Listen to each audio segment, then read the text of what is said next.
Welcome back. In this demonstration, we're going to paint the background of our koi fish watercolor painting. You'll notice two things. I've used only the cool colors, green, blue, and violet, and that using those colors, I've made a wet on wet wash in the background. There's no brush strokes between the different colors. They're all just kind of blended evenly together.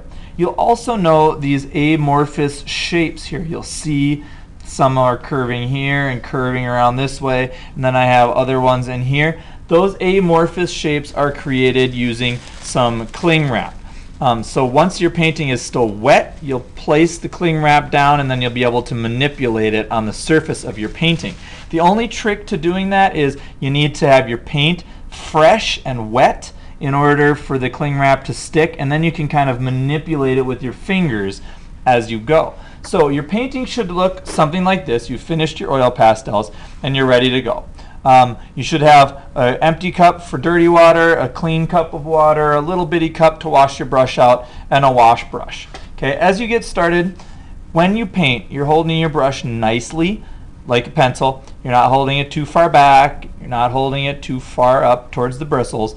You want to have nice brush control. When you get paint on your brush, you just need to get it on the tip of the brush. You can't paint with the heel of your brush, only the tip. You can pull to the right, you can pull to the left, you can pull up, you can pull down. You can even pull around different shapes like that. What you never want to do is smash your brush and start scrubbing it back and forth like it's a mop. Okay, if your bristles are starting to get splayed out like that, it means that you don't have enough water on your brush. And it is called watercolors because you need to have water on your brush. So please make sure that you've got enough water on your brush as well as enough paint to make a nice background. Okay, now to start, you're going to have to paint fast. And I'm going to paint from the left over to the right so that I can kind of lay different pieces of cling wrap down.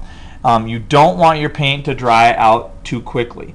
Okay, so I'm going to start, I'm going to load my brush up fully. I want it to be full of paint and full of watercolor.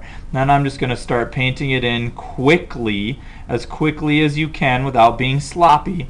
Trying to maintain enough paint on my brush that it's nice and thick and colorful, but also enough water so that it doesn't soak into the paper too quickly. All right. Once you get kind of a section completed that's going to be as wide as a piece of cling wrap, then you're going to want to put that cling wrap on and manipulate it quickly so that you can get it to be exactly like you want.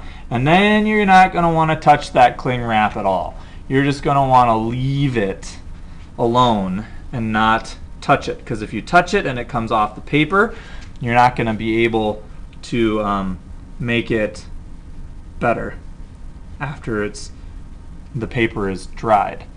Okay, now this has got to be pretty wet and watery. I'm going to get a little bit more over here into the center. I'm just leaning over here to check that my paints aren't getting too dry. Okay, I still see some blobs of water, which is good. It's what we want. We don't want it to get too terribly dried out. Okay, and I'm going to take a section right here and just put some kind of clean, fresh water on. Alright, now I'm going to take my piece of cling wrap and set it down on the surface.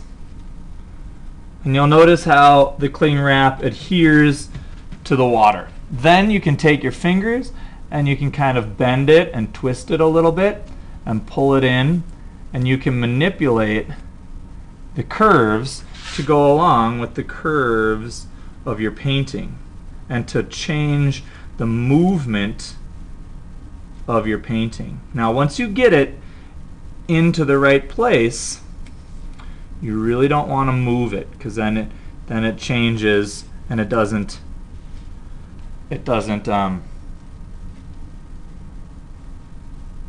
make your painting look nice anymore. So there's that kind of side there.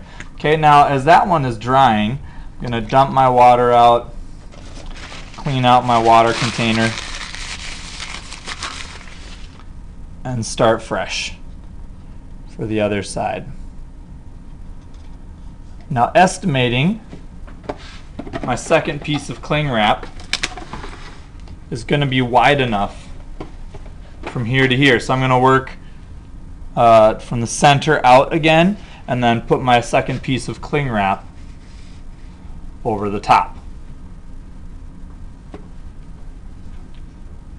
Okay.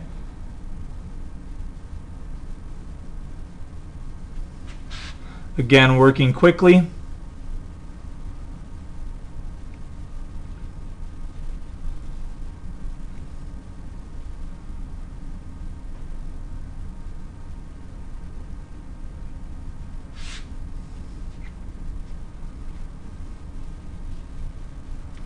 can always go back and change a little bit in the center there. Just going to get some water under the center.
Okay, my second piece of cling wrap.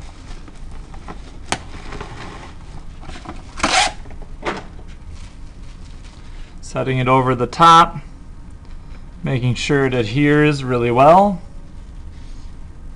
and then manipulating it.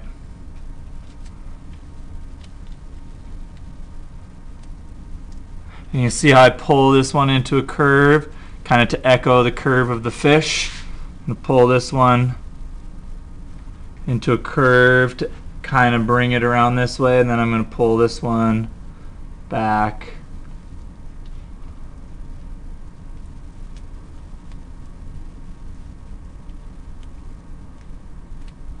To echo this piece here.